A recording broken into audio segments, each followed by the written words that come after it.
So, our final teller tonight is Breeda Miller. She works with organizations to help professional and family caregivers be healthier in more production. Her award-winning book, The Caregiver Coffee Break, is available over there. And her story tonight follows her family through changing times. Please welcome Breeda Miller.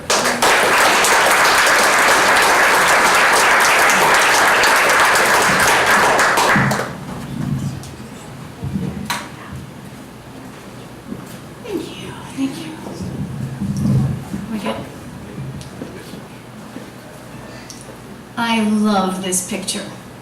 This is my mom with my brothers on a beach in Ireland. She's cuddling Brendan. Donna is going off on an adventure, and David is having a meltdown. But there she is, just smiling, a day at the beach in Ireland in 1953. My dad took this picture, and she had no idea that 4 years later, she would follow him across an ocean to start a new life. But on this day, she was just enjoying a day on the beach in Ireland. This story is about realizing whether it is fate or luck or divine intervention. Immigration made my life the wonderful life that it is. My father had a dream of a better life for his young family, and he decided that America was the place to be. And so the plan was my mom would stay home in Ireland with my 3 brothers, while my dad left for a job in Toronto. He was a skilled printer. So he got a job at the Toronto newspaper. My dad was a very proud Irishman. He didn't like Canada very much. It was very British. Yeah, and the fact that he had to apply to get into the States under a British quota didn't sit well with him. And then there were all those pesky "No Irish Need Apply" signs. It wasn't good. He couldn't wait to get to America.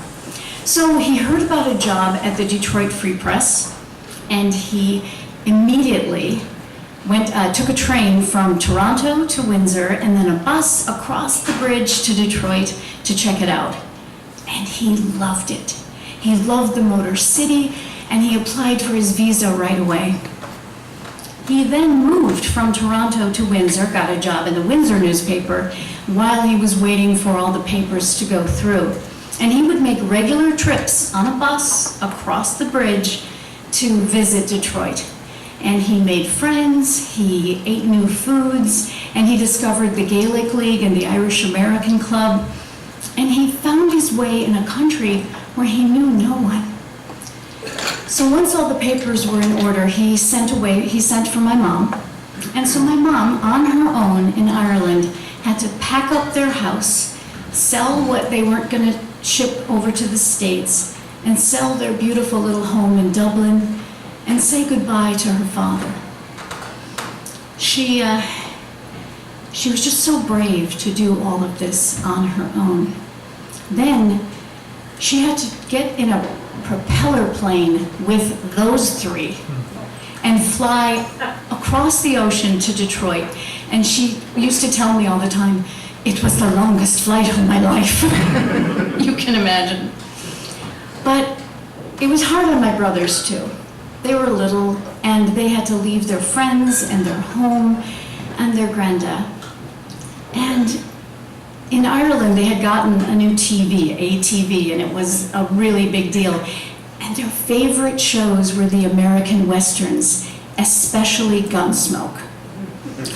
So when the day came for them to come to Detroit, my dad, he was excited. He had procured a rental house in Lincoln Park, which was on the bus line so he could get to work at the Free Press because he didn't have a car.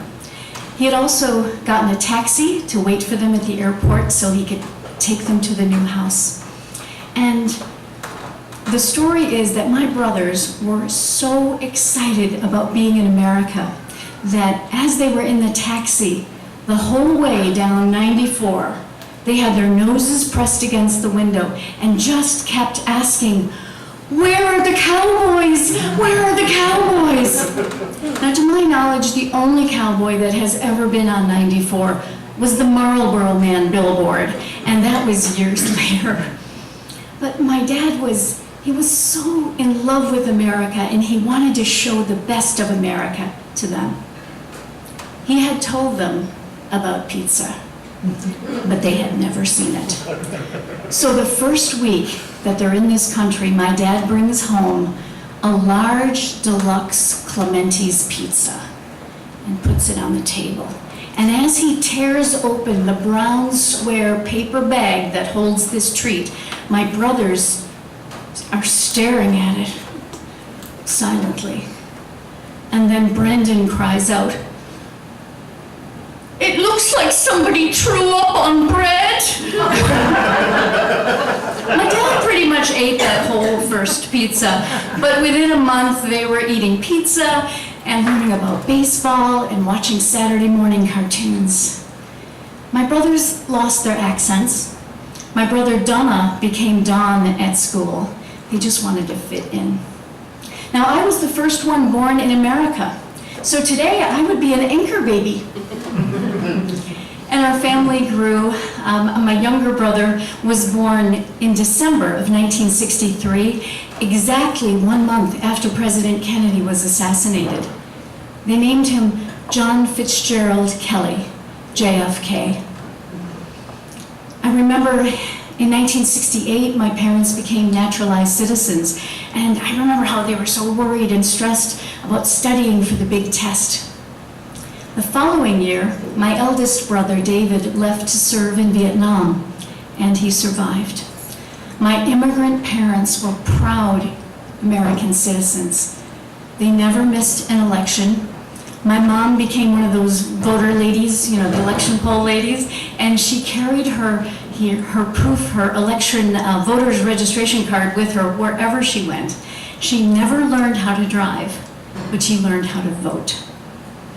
I had no problems with my identity. I was very proud of my Irishness. I took Irish dancing lessons, I learned a little bit of Gaelic, and I went with my parents to events at the Irish American Club. And in fact, I was crowned the Maid of Erin for the St. Patrick's Day Parade. One day, a guy I was dating met my father for the first time. And as he was chatting with him, he mentioned that he drove an MG. And thinking this would impress my father, threw in the tidbit that, the car is made in Great Britain. My father took a drag from his Pall Mall. I fail to see the greatness. It was awkward. But there were hard times. When I was 13, I contracted a very serious infection from a doctor's office visit. I ended up in the hospital for 6 weeks. I had 4 surgeries. I nearly had a colostomy. I nearly had a hysterectomy. I nearly died, and I was 13 years old. It was horrible for my parents. I remember waking up in the hospital one day and just feeling good for no apparent reason. And I overheard the doctor saying, "The funny thing is, we don't know what cured her." I didn't care. I had no idea the impact that episode would have on the rest of my life. So went back to school, went on to graduate from college, and I married the guy with the MG. My dad had forgiven him. And I think they loved him more than they loved me, and they loved me a lot. But Jim and I, we were together for a long time, and we decided that we wanted to have a family. And then we learned a devastating new word, infertility, the result of my illness when I was 13. We were on the infertility roller coaster for several years until we finally asked ourselves the big question. What was our goal? Was it to achieve pregnancy, or was it to have a family? We never looked back, and we just moved forward. Our first call was to a local adoption agency. And again, divine intervention, who knows? But the woman on the other end of the phone informed me that due to Jim's advanced age, he was 35, that the wait for infants was so long, by the time we got to the top of the list, he would be too old. We accepted this as truth. And this wrong answer, because it wasn't true, but this wrong answer is what led us to call about international adoption. And that is how, in 1988, our son, Daniel James, arrived from Seoul, South Korea. A couple of years later, our daughter, Chloe Kelly, showed up. And finally, our family was complete with Evan Thomas a couple of years later.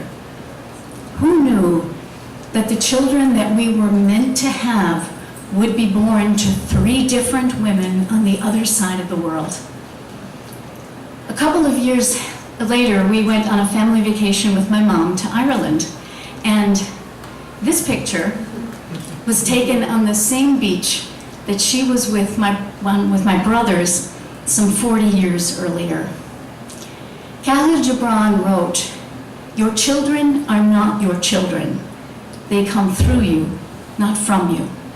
We've learned many, many things over the years, and one of the biggest lessons is that whether you give birth to children or adopt them, there are no guarantees. Both of our boys have cognitive impairments, and Evan arrived with a pretty big cleft lip and palate and a lot of medical issues. And he's had a lot of surgeries, and he still has more to come. Our family loves our children. They're our kids. When my mom used to babysit Daniel when he was very small, she saw how excited he got every week when the garbage trucks came through the neighborhood. So, as one does, she buckled him in the stroller, and early every Wednesday morning, out the door they would go to follow the garbage trucks around the neighborhood so he could walk up close. That's love. When Daniel was nearly 2, we took him to Ireland with my parents, and we stayed in a house in Glasnevin that was just a few doors down from where they used to live. And I remember deciding to go shopping one day in the city on my own with Daniel on a bus. So I had him on my lap, and I'm sitting there, and this woman looked at me and she asked me directions somewhere. And I thought, oh, I'm so flattered. She doesn't think I'm a tourist. She thinks I'm a local. Thought it was so cool. But then I realized, if my parents hadn't had the courage to emigrate, I would have been a local. I probably would have been sitting on that same bus, going on that same route to go shopping. But I would not have had that gorgeous little boy on my lap. My children are all immigrants, naturalized citizens of the United States, as are my parents and my brothers. But my parents had a huge advantage. They were white, they spoke English, and their accents were considered charming rather than foreign. You know, when we were waiting for our kids, the only tangible thing that we had to hold on to were the precious photographs that were sent to us by the adoption agency. And I made photocopies of the pictures and shared them with my family. And I remember when we went to the airport, the day we got the call that Daniel would be arriving, our first child. He was 4 months old. Jim and I were so excited, it was almost unbearable, and we got to the airport hours earlier than we had to. And we sat there waiting, and we saw the parade of our family and friends coming to greet this new member of the clan. And I saw my mom walking down the concourse, and she had something on her shirt, which I hoped was intentional. And you never know. And as I got up close, I saw that it was the picture of the baby.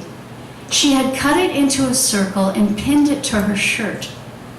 And I looked at her and I said, "Mom." And she said very proudly, "I want to be sure that Daniel knows who his Nana is." And to me, it was full circle. It was the immigrant welcoming the new immigrant to a better life. And you know, our country was built and is just, our country is what it is because of the immigrants that have come here. And I hope that we never, ever forget that. Thank you.